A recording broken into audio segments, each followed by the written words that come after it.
나일강은 이집트 사람의 신입니다. 그래서 그들은 매일 아침마다 강에 가서 강물로 가서 거기서 제사를 드립니다. 특별히 왕과 왕궁에 있는 모든 신하들이 아침마다 나일강에 가서 나일강을 신으로 모시고 거기서 엎드리고 제사하고 또 날씨가 덥기 때문에 물에 들어가서 또 몸을 식히기도 하고 그렇게 합니다. 이날도 모세 공주 하셉투트가 이제 예, 목욕하기 위해서 우리가 말하는 목욕이 아니죠. 뭐 더우니까 물에 들어갔는데 마침 떠내려오는 갈대상자를 발견하고 거기에서 한 아이가 있습니다. 너무 이쁘고 잘생겨서 아이를 자기가 양자 삼으려고 했습니다. 이 하셉투트 공주는 그 당시에 투트모스 3세가 이집트의 왕이었는데 그 투트모스 3세의 권력 순위 2위였습니다. 2위. 근데 자식이 없기 때문에 이 물에서 건져낸 이 아이를 물에서 건져내었다. 구원받았다. 구원자라는 뜻의 모세라고 이름을 붙이고 자기의 양자로 삼습니다. 그래서 이제 모세가 자라서 나이 40살 이집트의 왕자가 되죠. 왕자를 되지만 투트모스 3세 왕으로부터 엄청난 견제를 받고 있습니다. 이 왕이 이제 죽으면 그 다음 왕이 되는 사람이 바로 모세입니다. 근데 모세는 어릴 때에 젖을 누가 먹였습니까? 자기 어머니가 친모가 젖을 먹이는 유모로 이 아이를 젖을 뗄 때까지 요즘이야 애 낳으면 전 2, 3개월 많이 먹여봐야 몇 개월 먹이고 다 분유 먹이고 그렇게 키우지만 예전에는 모유를 먹여서 키울 때 유모라는 게 있었습니다. 우리나라도 유모라는 게 있었죠. 이 유모는 친모 이상으로 아이에게 영향력을 끼칩니다. 아이에게 젖을 물리고 젖을 먹이고 이야기도 들려주고 그래서 이 모세의 친어머니가 십보라인데 십보라가 신앙 우리는 이스라엘 사람이다. 그리고 하나님을 섬긴다. 아브라함의 하나님, 이삭의 하나님, 야곱의 하나님을 섬기고 있다. 그 하나님이 우리를 지켜주신다. 그러면서 이스라엘의 역사를 이야기해주고 그러면서 아이가 대여섯 살 혹은 7, 8살 정도 자랐겠죠. 그리고 이제 왕궁에 들어갔습니다. 그런데 하루는 여러분 제가 카톡으로 보내드렸는데 말씀을 보셨겠지만 출애굽기 1장부터 보면 출애굽기의 배경이 나오잖아요.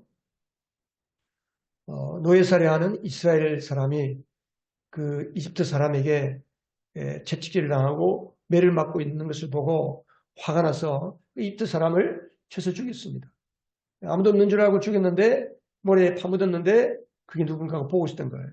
그래서 발각이 되어서 살인자가 되니까 어쩔 수 없이 도망을 갔습니다. 미디안 광야로 도망을 갔습니다. 미디안에서 모세는 80세가 될 때까지 40년 동안 양을 치는 목자로서 살았습니다. 잘 나가던 이집트 왕자 권력의 힘으로 자기 민족을 구원해 보겠다고 하던 그 젊은 날의 꿈은 다 사라졌습니다.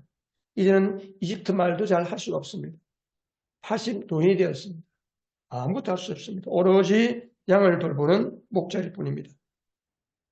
근데 하루는 모세가 자기 미디안에서 이제 늘 다니는 길로 호렙산 아래로 양을 먹고 가는데 갑자기 호렙산 언덕에서 뜰기나무에서 불이 붙었는데 나무가 타서 없어지지 않는 거예요. 이 뜰기나무라고 하는 것은 우리나라 개나리 나무처럼 그렇습니다. 가지가 가늘어요. 불이 한번 붙으면 불을 끄지고 맙니다. 나무가 사라집니다. 근데 계속 나무에서 불이 붙는데 나무가 다 사라지지 않습니다. 참 이상하다. 그래서 한번 가봐야 되겠다. 그 양을 들판에 두고 모세가 산 언덕으로 올라갔습니다. 그 불타는 뜰기나무 가까이 갔는데 모세야 모세야 네가 선 곳은 거룩한 곳이다. 너의 발에 신을 벗어라. 모세가 깜짝 놀랐습니다. 이 어디서 나는 소리인가? 한편 마음속으로 두려움이 임하고 크게 두렵고 벌벌 떨 수밖에 없습니다.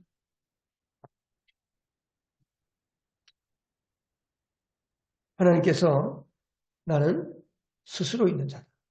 나는 나다. 나는 스스로 있는 자다. 나는 너희 조상 아브라함의 너희 할아버지 아브라함의 하나님 그리고 이삭의 하나님 야곱의 하나님이다. 너희들이 430년 동안 지금 종살이 하고 있는데 내가 너희들이 부리짖는 고통과 고난과 괴로움을 다 알고 듣고 보고 있다. 이제 내가 이스라엘을 나의 백성을 이끌어서 이집트 노예살이에서부터 그들을 데리고 나가서 저 가나안 땅, 젖과 꿀이 흐르는 가나안 땅으로 내가 인도하고 데리고 가겠다. 너는 이집트로 돌아가서 저 민족들을 이끌고 너는 이집트에서 나와서 가나안 땅으로 가거라. 상상할 수 없는 일입니다. 모세가 주님, 저들이 나를 보고 누가 나를 보냈냐고 물으면 내가 뭐라고 합니까? 하나님께서 여호와 그때 창세기 출애굽기 3장 14절에서 하나님의 이름을 계시하는 거예요.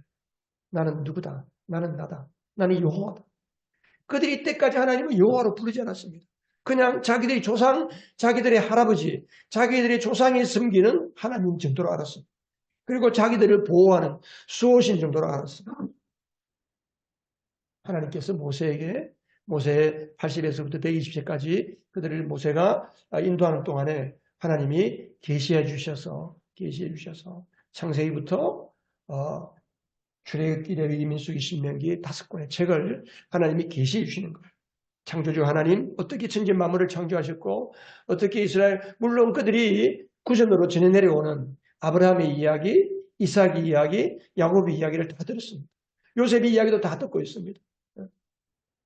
우리나라도 여러분 구전으로 전해오는 책으로 기록될 때는 사람들이 기억을 잘 못해요. 근데 구전으로 우리 할아버지에게서 듣고 아버지에게서 듣고 엄마에게 들은 구전으로 내려오는 이야기는 잊어버리지 않습니다. 그것들을 하나님이 계시 주시니까 5권의 책도 이제 성경도 기록하게 되는데 어쨌든 모세가 하나님 앞에 하나님 보낼 만한 사람을 보내세요. 저는 이제 갈 수가 없습니다. 나이 80에 아무것도 모릅니다. 말도 할 줄 모릅니다. 저는 권력도 없습니다. 내가 가면 그들이 나를 누군지도 알 수 없습니다. 하나님께서 2가지 표적을 보여주셨어요. 2가지 표적. 네 손에 들고 있는 것이 뭐냐? 지팡이입니다. 그것을 던져라. 던졌더니 뱀이 되는 거예요. 모세가 깜짝 놀랐는데 다시 뱀을 잡아라. 뱀 꼬리를 잡으라는 거예요. 뱀은 머리를 잡아야 물리지 않습니다. 뱀은 꼬리를 잡으라는 거예요. 모세가 꼬리를 잡았습니다. 잡으니까 다시 지팡이가 됐습니다. 그래도 모세가 갸우뚱하고 도무지 할 수 없는 일을 하나님이 말씀하신다고 생각하는 것 같으니까 하나님이 이 손을 가슴에 넣어봐. 손을 가슴에 넣었더니 빼보니 손이 문둥이 손이 됐어. 나비환자 손이 되었어. 하얗게 놓은 손이 그냥 그렇게 된 거예요. 다시 손을 넣어봐라. 넣었더니 손이 다시 정상적인 손으로 돌아왔어. 그래도 모세는 하나님께 이야기합니다. 제발 다른 사람 보내세요. 저는 갈 수가 없습니다. 말도 못합니다. 언변도 없습니다. 하나님께서 내 형이 있지 않냐? 내 형이 말한다. 너는 형에게 이야기하고 형은 바로에게 이야기하면 된다. 내가 바로에게 너를 하나님과 같이 만들어주겠다. 걱정하지 말고 가라. 모세가 안 된다고 그래요. 못 갑니다. 할 수 없습니다. 할 만한 사람을 시키세요. 하나님이 확 화를 내는 거예요. 화를 내는 거예요. 그래서 모세가 지팡이를 손에 잡는 거예요. 너는 이 지팡이를 가지고 가서 그들에게 내가 방금 너에게 보여준 이적을 보여줘라. 그러면 그들이 믿는다. 그리고 이 지팡이를 들고 내가 행하는 모든 기적을 네가 행할 수 있다. 그래서 할 수 없이 모세는 돌아와서 자기 장인 이드로에게 인사를 하고 가족을 데리고 이집트로 출발하는 거예요. 그때 이집트로 갈 때 20절에 그때의 모세의 손에 뭐가 들려 있었어요? 지팡이가 들려 있었어요? 하나님의 지팡이가 들려 있었어요. 하나님의 지팡이. 여러분, 이스라엘 민족을 구원하려면 최소한 뭔가 권력이 있어야 돼요. 권력이. 그런데 나이 40에 최고의 권력의 자리에 있을 때는 하나님께서 그를 찾지도 않으시고 쓰지도 않으시고 도리어 살인자가 되어서 도망가게 하더니 왜 이제는 부르시는가? 나이 80에 왜 부르시는가? 그리고 사람들이 오늘 금년도 4월달에 국회의원 선거가 했지만 왜 국회의원 되려고 그럽니까? 우리나라의 국회의원들은 아마 돈 벌고 자기 사리사욕 채우려고 하는 국회의원이 많은 것 같아요. 근데 원래 정치는 자기가 나라를 향해서 뭔가 큰 뜻을 품고 그 뜻을 펼치기 위해서 권력을 이용하는 거예요. 그 권력의 자리에 나가기 위해서 정치를 하는 거예요. 그래서 나라가 정말 바르게 되고 국민들이 잘 사는 나라를 만드는 그런 큰 뜻을 품고 정치하는 것이 정상이에요. 그러한 사람을 써야 되는 거예요. 그래서 권력의 자리에 나가려고 하는 거예요. 모세도 마찬가지입니다. 근데 왕자로 있을 때는 하나님이 안 쓰시고 나이 80에 다 늙은 양치는 목자가 되어서야 하나님이 불러서 쓰시는 이유가 무엇입니까?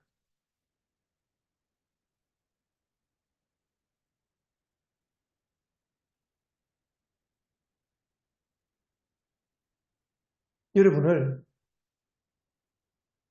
어릴 때부터 예수 믿게 하면 좋을 텐데 왜 나이 들어서 예수 믿게 했을까?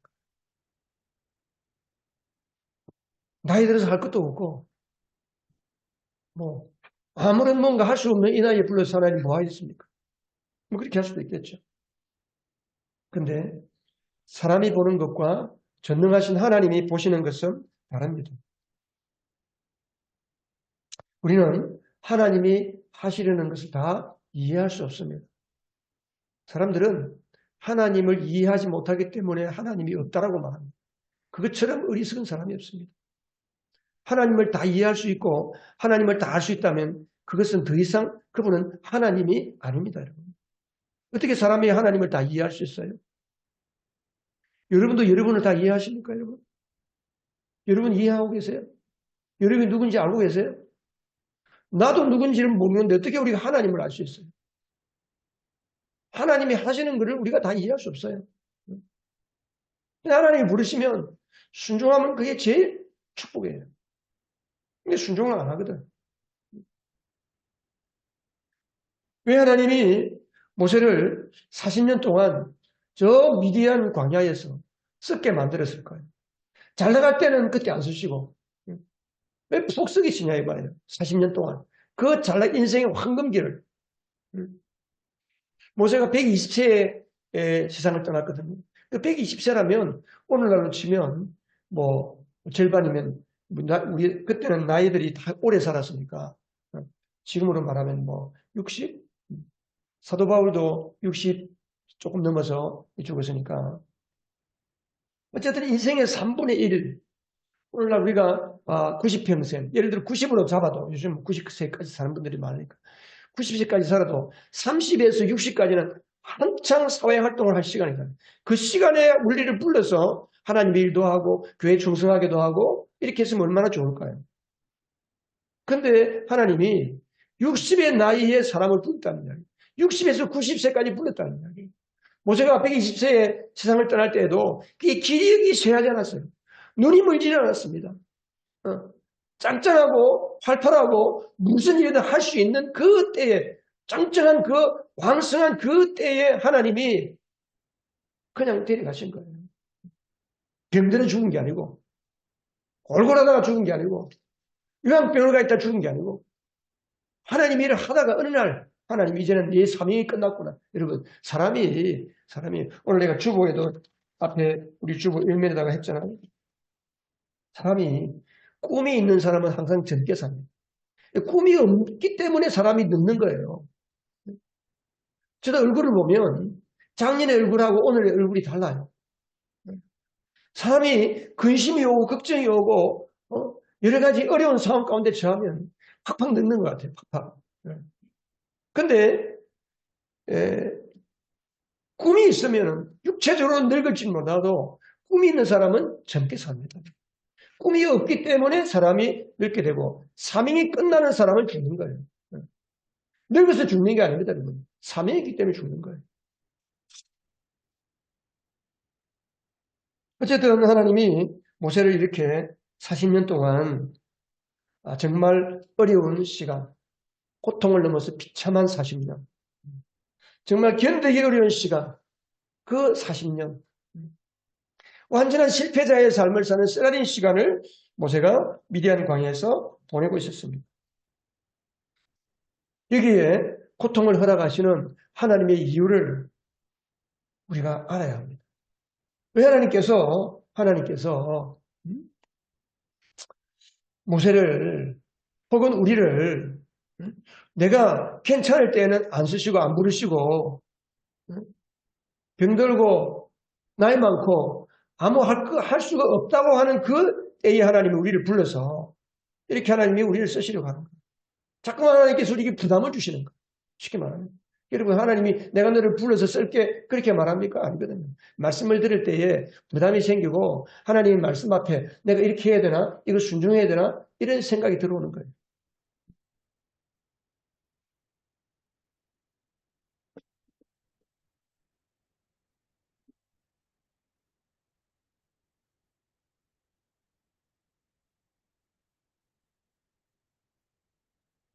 고통을 허락하시는 하나님의 이유가 있습니다.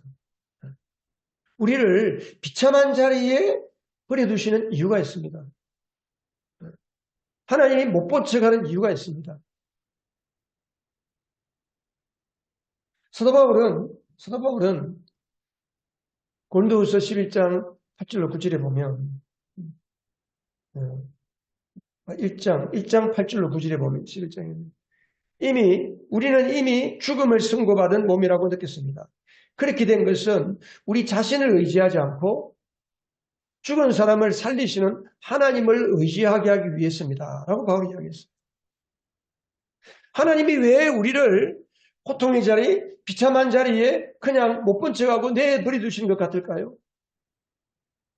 그것은 우리로 하여금 우리 자신을 의지하지 못하도록 하기 위해서. 내가 뭔가 할 수 있다라고 하는 그 생각을 내려놓으라는 거예요. 내 힘으로 할 수 있고 내 지혜와 내 방식으로 살려고 하는 것을 하나님은 내려놓으라는 거예요. 그게 뭐예요? 내 방식으로 살고 내 마음대로 살고 우리 아까 연근이 기도할 때처럼 죄가 뭔지를 알았다. 우리 수련회 할 때 우리 아이들이 죄가 뭔지를 말씀을 공부했는데 죄는 내 마음대로 사는 것이다. 내가 주인의 자리에 올라가는 것이다. 내가 무법자가 되어서 내가 정하면 그게 법이고 내가 하면 내가 하는 대로 하는 그게 내가 원하는 대로 하는 것이 그게 죄다는 거예요. 이야기했어요. 그렇게 살지 말하는 거예요. 누구를 의지하라? 하나님을 신뢰하고 살아라. 하나님을 의지하고 살아라. 하나님의 방법대로 살아라. 내게 순종하며 살아라. 하나님이 그것을 알게 하기 위해서. 그래서 하나님 우리를 깨뜨리시는 거예요. 그래서 깨어지면 고통의 자리입니다. 실패의 자리입니다. 그 고통과 실패의 자리를 통해서 그리스도의 충만함으로 들어갈 수 있는 문이 깨어지는 겁니다. 내가 깨어지지 아니하면 우리가 아무리 예수를 믿어도 깨어지지 않고 예수를 믿으면 내 생각이 살아있고 내 방대로 살아있고 내 고집이 살아있고 그래서 내 방식대로 예수를 믿으면 그리스도의 충만한 삶을 누릴 수가 없는 거예요. 아주 불쌍한 자죠. 우리가 예수의 은혜로 십자가의 공로로 구원받고 예수를 믿는다고 그러고 주일날 놀러가지도 못하고 예배하고 나오면서 어떻게 하나님의 그 풍성한 은혜를 누리지 못하면 얼마나 억울하겠어요. 성경에 나와 있는 모든 기적과 하나님의 축복의 이야기는 그냥 성경에 있는 글씨로 끝나고 나에게는 아무런 관계가 없다. 그것처럼 불쌍한 사람이 있겠어요? 오늘날 얼마나 많은 사람들이 그런 삶을 사는지 모르겠어요.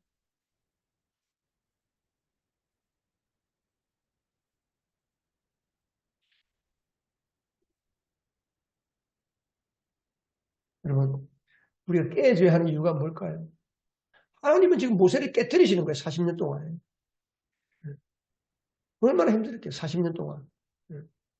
아마 모세가 미디안 광야로 도망갔다가 계속해서 이집트의 상황을 들었을 거예요. 그 왕이 죽었는지 안 죽었는지 나라가 어떻게 돌아가는지 우리 민족은 어떻게 고통하고 있는지. 근데 1년, 3년, 5년, 10년 10년이 지나면 잊어버리는 거예요.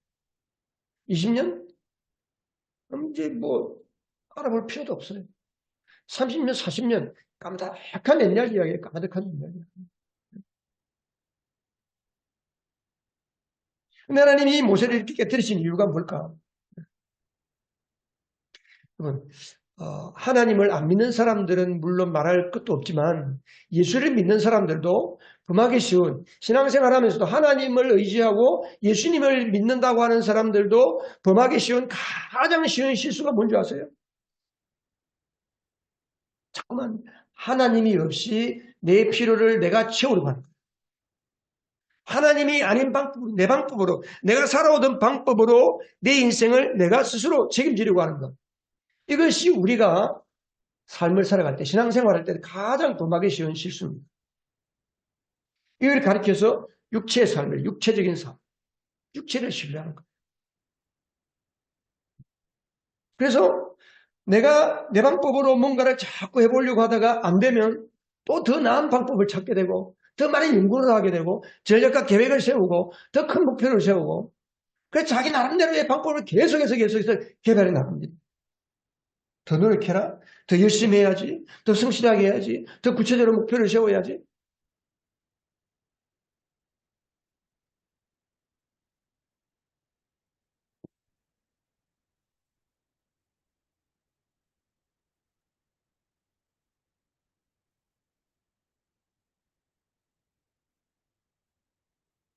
정반대도 있어요. 정반대도.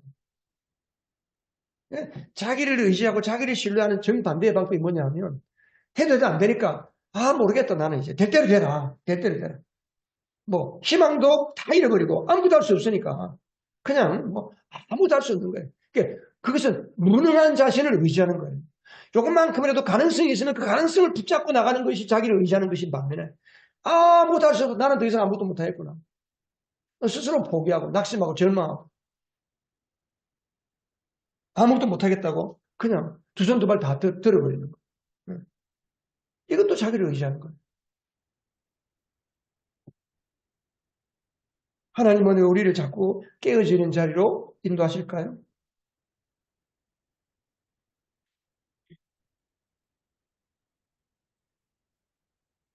하나님은 우리가 자 밑에 검은 글씨 같이 한번 읽어보겠습니다. 하나님은 우리가 육체의 한계를 깨닫게 하여 더 이상 자신을 의지하지 않도록 깨어짐의 자리로 인도하신다. 하나님이 우리를 깨어짐의 자리로 인도하시는 이유는 뭐냐면 더 이상 나의 한계는 이것이구나. 나는 더 이상 이거 할 수 없구나. 내 힘으로 할 수 없구나. 그래서 하나님께 나오도록 하는 거예요. 그럼 지난주에 야곱을 봤지 않습니까, 우리가? 야곱이 20년 동안 자기 외삼촌 라반의 집에서 종살이 하면서 그 많은 재산을 일구었잖아요. 하나님이 떠나라고 그랬잖아요. 하나님이 떠나서 내가 너를 만났던 곳 베델로 돌아가라. 중간에 가다가 자기 형 에스를 만났는데 에스가 다 용서해주고 내가 너의 길잡이가 되어줄게 너는 날 따라오너라 했을 때에 여전히 형을 못 믿어하는 거예요. 두려워하는 거예요. 하나님을 생각하지 않는 거예요. 하나님께서 내가 너를 부른 곳으로 돌아오너라. 내가 너를 여기에 돌아올 때까지 베델로 돌아올 때까지 너를 책임지고 지켜주겠다 하시면 그 하나님의 말씀은 잊어버리고 생각도 안 나는 거예요. 자기 방법, 그동안 자기 20년 동안 자기가 살아왔던 방식이 있잖아요. 어릴 때부터 살아왔던 나이 100세가 될 때로까지 자기가 살아왔던 방식이 있거든. 90세까지 될 때까지. 자꾸 그 방식으로 가는 거예요. 자꾸 이렇게 해보고 저렇게 해보고 결국은 형을 따라서 곧장 베델로 올라가지 않고 그는 10년의 세월을 또 허송하잖아요. 숙국과 또 세겜에서 그러다가 가정이 다 붕괴되고 자기 외동딸이 큰 낭패를 당하고 그제서야 야곱이 베델로 올라가는 것처럼 하나님은 우리를 나의 한계를 깨닫고 항복하라는 거예요. 나의 한계를 깨닫고. 사람들이 자기 한계는 어느 정도 좀 깨닫는 사람이 있습니다. 근데 하나님께는 안 나와요. 하나님께 하는. 예수 믿는 사람도 마찬가지예요. 우리 성도도 마찬가지입니다. 뭐 저도 그럴 수 있고요. 여러분, 하나님께 나온다는 것이 이게 내가 마음 먹는다고 되는 거 절대 아닙니다, 여러분. 여러분, 기도하고 싶다고 기도가 되나요? 안 돼요. 뭐 되겠죠. 기도 잠깐 한 순간 하나님 도와주세요.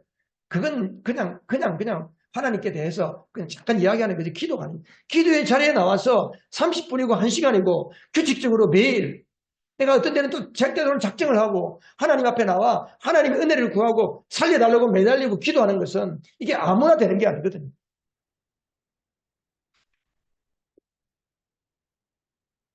사람마다 마음만 먹으면 뭐든지 할 수 있다고 생각하는 것 이상의 교만함이 없습니다. 하나님은 교만한 자를 가장 미워하시는 거예요. 하나님은 교만한 자를 꺾으시고 겸손한 자를 들어 이렇게 세우십니다. 아멘 하세요, 여러분. 하나님은 겸손한 자를 쓰시는 거예요. 겸손한.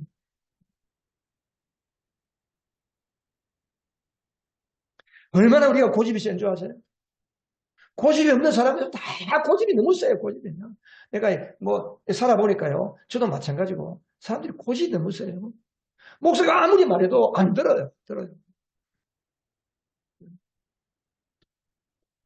그러니까 여러분 목사의 설교 들어서 변화 여러분 이 시간 목사 설교 들으러 나온 것처럼 착각하는 게 없어요. 여러분 제가 예배를 드린 거 가보면요. 여러분들이 그냥 설교 듣기 위해서 나왔나? 왜냐하면 찬양 시간에 찬양 안 해요. 설교 시간만 돼도 딱 그냥 자거든요. 아니 좋아요. 그냥 저도 처음에 떨어지는 사람이 있어요. 자기가 좋고 싶으면 좋은 게 아니라 영적인 겁니다. 다 그 영적인 거예요. 찬양할 때 입술을 못 열어요. 그 영적인 겁니다. 그게. 내 힘으로 여는 게 찬양도 우리가 내 입술을 내가 여는 게 아닙니다, 여러분. 내 마음에 하나님을 찬양하고 싶은 마음이 막 들어와야 그게 진짜 찬양이 되지. 그냥 앞에 가사 보고 앞에 찬양하는 사람 따라하는 거는 그냥 노래하는 거지. 하나님을 찬양하는 게 아닙니다. 찬양하다가 막 깨달음이 오고 하나님에 대한 묵상이 생기고 하나님에 대한 생각이 막 들고 하나님을 향해서 막 마음이 우러나야 그게 예배가 들어가는 거예요. 그러니까 예배에 들어가기 전에 우리가 찬양하는 게 너무 중요한 거예요. 예배 시간을 맞춰줘야 돼. 찬양이 없이 그냥 앉아있다 보면요. 목사 설교를 다 들 때쯤 되면 그때 이제 마음이 조금 누글누글 부드러워져 가지고 하나님을 향해서 조금 마음이 열리려고 그러는데 예배 끝나는 겁니다.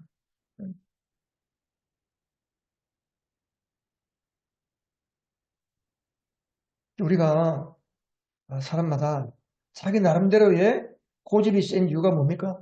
그 자기 살아가는 방식이 있거든요. 그 사람이 나이가 들수록 자기 살아가는 방식이 자꾸 굳어집니다. 자기 살아가는 방식이. 그래서 남의 하는 이야기 안 듣습니다. 하나님의 말씀도 그냥 안 듣습니다. 성경은 읽는데 하나님을 지식으로 알지. 하나님의 말씀이 굴복을 못해요. 굴복을. 왜? 내 살아가는 방식을 내가 포기해야 됩니다. 하나님의 방식대로 가려고 그래요. 이게 바로 자기를 신뢰하는 겁니다. 자기를 의지하고 사는 겁니다.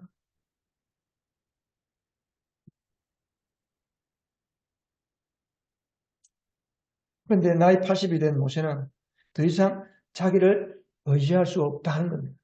왜? 하나님이 불러서 가라 그럴 때 저는 못 갑니다. 저는 말도 할 수 없습니다. 저는 할 수 없습니다. 능력이 없습니다. 저는 할 게 아무것도 없습니다. 계속 하나님 앞에 못한다는 거잖아요. 나만 믿어라. 내가 도와줄게. 너는 가라. 말재주도 없어요. 능력도 없어요. 실력도 없어요. 나이도 많아요. 못해요. 그래서. 왜 그렇습니까? 모세는 자기 한계를 처절하게 경험했습니다. 이집트 왕자가 되고 왕의 자리에 올라가는 꿈을 가지고 내가 왕의 자리에 올라가면 우리 민족을 해방시켜야지. 어릴 때부터 그 마음속에 그게 있었지만 그는 그때 그 권력의 자리에서 그것을 실현하려고 했지만 그걸 못한 거잖아요. 성경에 보면 사도행전 7장에 보면 스데반이 설교할 때 모세를 향해서 뭐라고 한지 아세요? 모세는 나이 40에 지혜와 학문에 능통한 자라고 그랬습니다.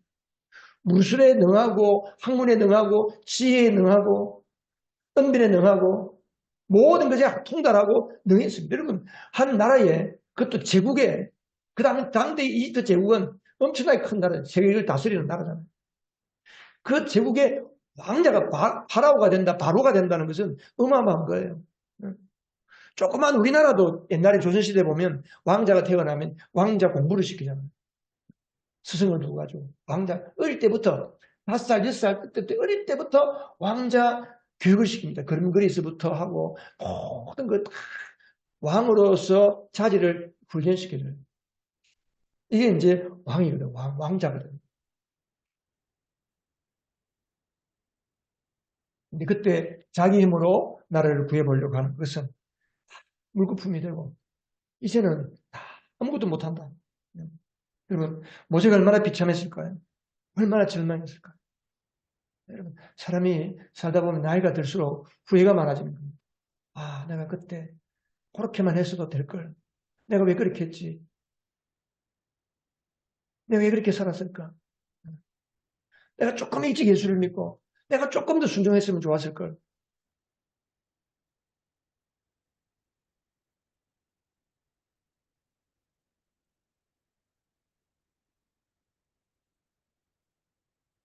그러니까 모세가 정말 절망하고 후회하고 고통스럽고 비참한 자리에 떨어진 겁니다. 왜 하나님이 비참한 삶으로 인도하실까요?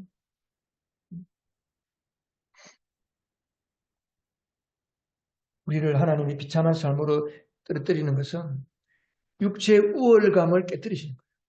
나의 우월감을 깨뜨리는 거예요. 내가 무언가 할 수 있다. 이것이 안 깨지면 나의 우월감, 나의 고집, 내가 살아가는 방식, 이것이 그래도 내 나름대로 괜찮은 방식이라고 하는 이것을 깨뜨리지 아니하면 하나님 앞에 쓰임받을 수 없습니다. 하나님의 풍성함으로 들어갈 수가 없는 거예요. 하나님이 깨뜨리시는 목적이 뭡니까, 그러면? 깨뜨리시는 목적은 절대 순종.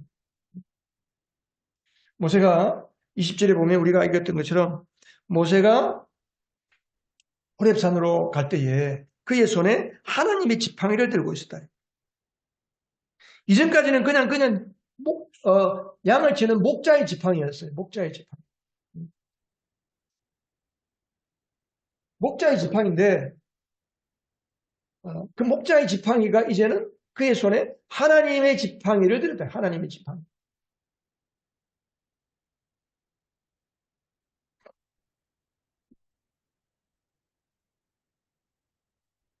여러분, 하나님의 지팡이를 손에 들었다는 것은 무슨 의미일까요? 왜 성경에서 모세는 하나님의 지팡이를 들고 있었다라고 기록하고 있을까요? 더 이상 자기 힘으로 살지 않겠다는 겁니다. 이제는 하나님의 능력을 의지하고 하나님이 원하시는 대로 내가 순종하는 삶을 살겠다는 뜻입니다. 여러분, 하나님 앞에 빨리 항복하는 것이 빨리 복받는 길입니다. 빨리 순종하시기 바랍니다. 빨리 순종하시기 바랍니다. 빨리 항복하시기 바랍니다.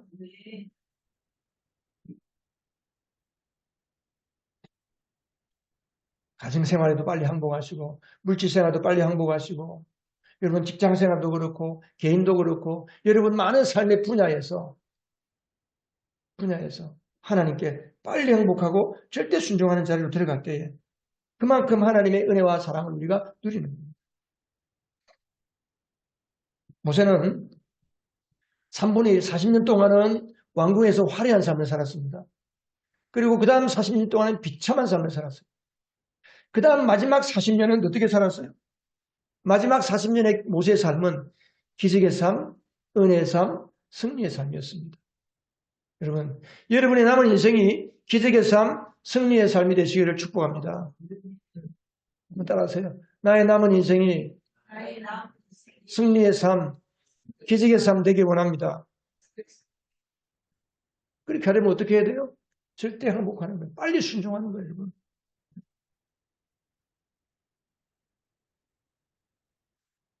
깨어진 삶이라는 것은 우리 밑에 글씨 한번 읽어보십시다. 시작. 깨어진 삶이란 자기 인생을 스스로 주관하는 모든 시도를 포기하는 것을 말합니다. 내가 하는 모든 것을 포기하는. 그럼 내가 하는 거 누가 합니까? 맞아, 여러분이 하는 건 맞아요.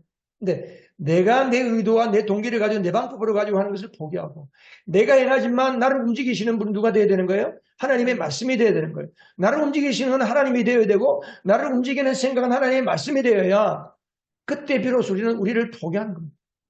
그래서 우리는 내가 사는 것이 아니고 내 안에 그리스도께서 사시는 것이죠. 그리스도께서 나를 통해 나타나시는 삶이야말로 하나님이 원하시는 삶입니다.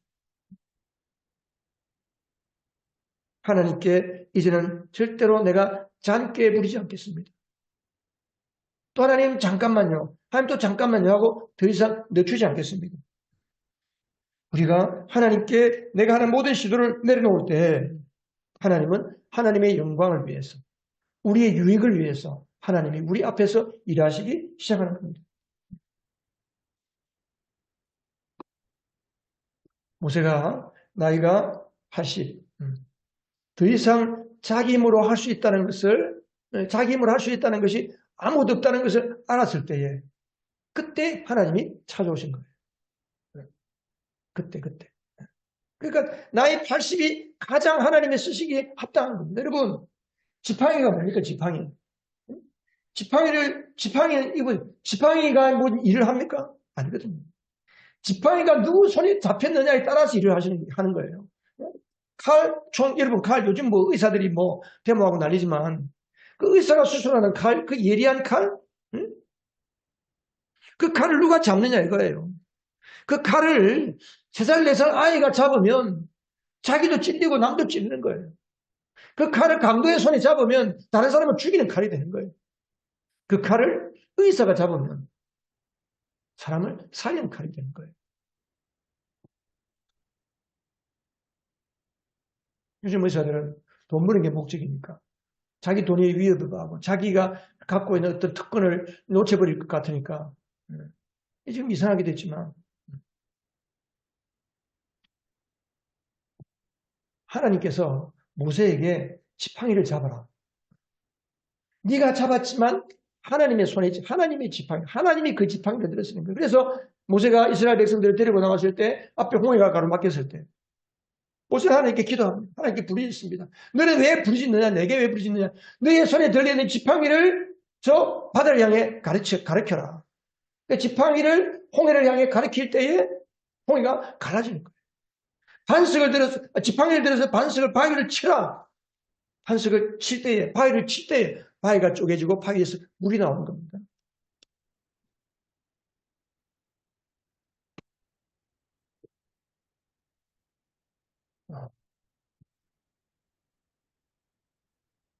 우리가 고통과 깨어짐의 과정에서 조심해야 될 게 있습니다.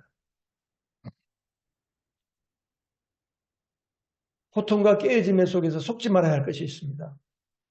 사람들은 고통이 찾아오고 괴로움이 찾아오고 비참한 상황 가운데 빠지면 마음이 약해지기 쉬워요. 그리고 항상 귀신이 틈탑니다. 마귀가 틈탑니다. 이제는 넌 다 끝났다. 하나님이 널 버렸다. 마귀는 우리에게 와서 속삭이는 거예요. 이렇게.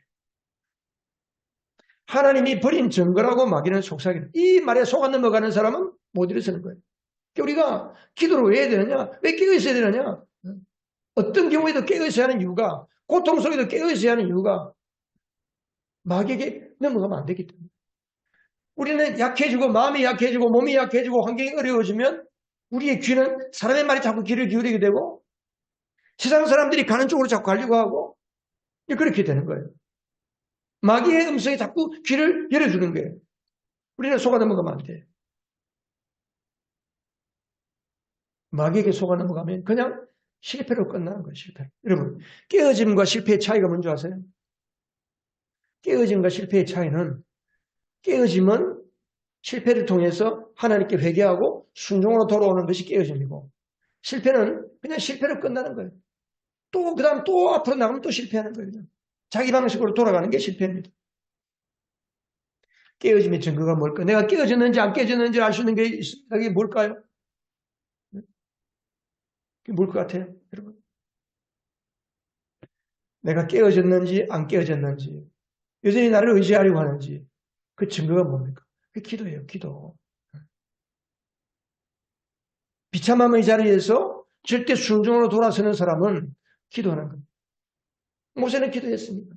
모세는 일마다 때마다 순간순간 하나님 앞에 엎드립니다. 그래서 모세가 이제 가운데 성막을 중심으로 성전을 중심으로 동서남북에 4개 지파씩 텐트를 쫙 치잖아요. 그래서 그 당시에 딱 텐트를 주고 야영을 했으니까.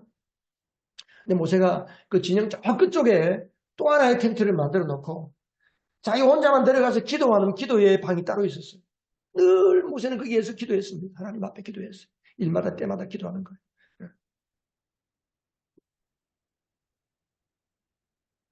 순종은 기도를 통해서 하나님의 행하심을 보게 됩니다.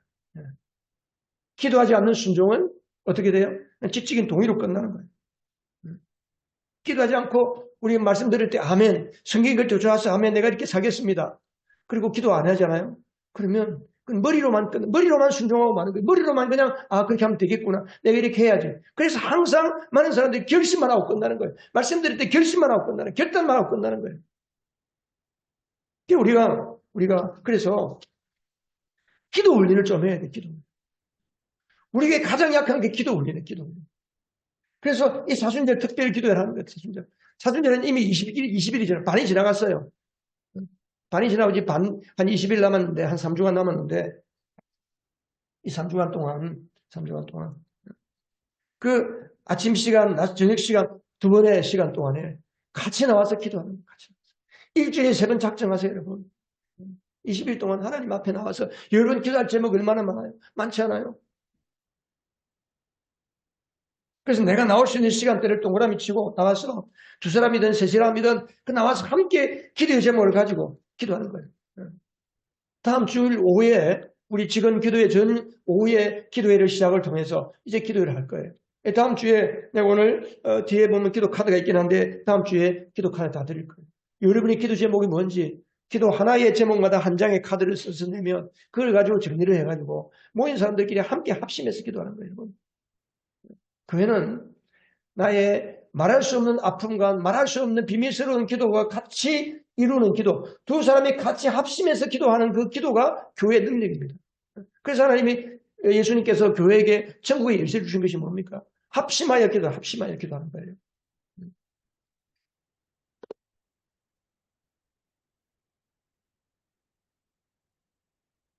여러분, 우리가 말씀 앞에 아멘 하는데 열매가 없는 이유는 기도가 없기 때문입니다.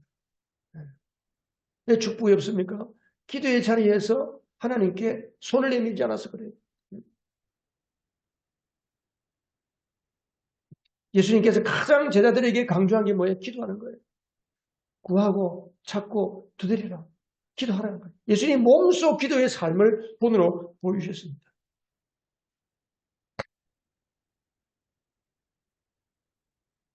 여러분, 모세는 자기 힘으로 세상을 바꾸려고 할 때는 실패했습니다. 그러나 더 이상 내 힘으로 할 수 없는 것을 알고 하나님의 지팡이를 잡을 때니 하나님의 지팡이가 무엇입니까? 십자가입니다. 십자가를 붙들 때에 하나님이 부어주시는 넘치는 은혜를 가지고 그는 많은 백성들을 가나안까지 인도한 하나님의 위대한 구원의 사역을 감당했습니다. 우리 모두 깨어짐의 자리에서 여러분 실패의 자리에서 회개하고 순종으로 돌이켜서 기도함으로써 하나님 앞에 나머지 인생이 승리의 삶, 기적의 삶을 살아가는 여러분 되시기를 주님의 이름으로 축복합니다. 기도하겠습니다.